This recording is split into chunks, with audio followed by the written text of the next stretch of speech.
আজকে আমরা সবাই হাত ধরে সবাই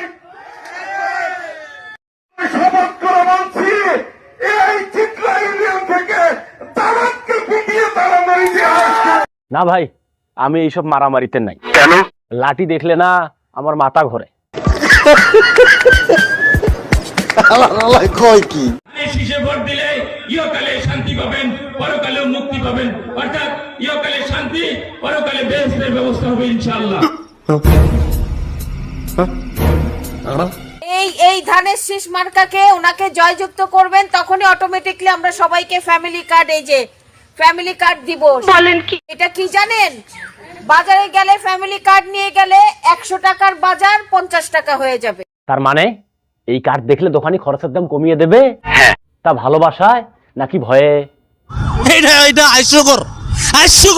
ধানের শীষে ভোট দিন, তাহলে বুঝবো যে আপনারা এটা প্রতিবাদ করেছেন। ও আচ্ছা। আর না হলে যদি না দেন, তাহলে ভাববো আপনারা নিজেদেরকে প্রতিটা বলে স্বীকার করে নিয়েছেন।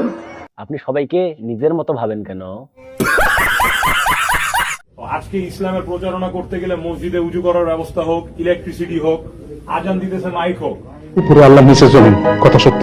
ধর্ম দিন গোরস্থান হোক, সবই কিন্তু ধানের শীষের করা, আব্বার করা। দেশে ইসলামও তো আপনার আব্বাই কায়েম করছে না? কয় কি? আমি ইমাম সাহেবকে অনুরোধ করছি, একটু পরে নাও জামাতটা শুরু করেন, কারণ 8টা টাইম বাজিয়ে দিছে, এটা আবার মসজিদ নামাজের সময় হয়ে গেছে। কাকা, কিসের নামাজ? আগে ভোট পরে নামাজ। আমার নামাজটা একটু পরে পড়বো, সমস্যা হবে কি? একটু স্যাক্রিফাইস করতে হবে, এটা হলো ভোট যুদ্ধ। এই যুদ্ধে নামাজ না পড়ে হলেও জিততে হবে। পাড়ার পর পাড়া, তুই এত বলদ হইছ কা মাওলা?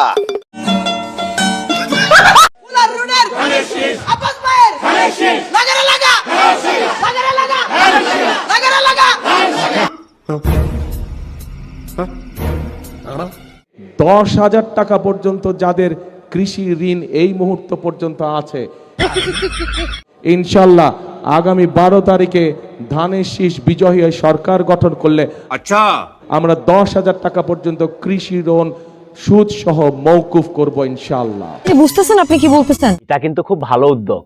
কেন? মানে আমার ঋণটাও কিন্তু এবার মাফ হয়ে যাবে। কি বলছিস তুই?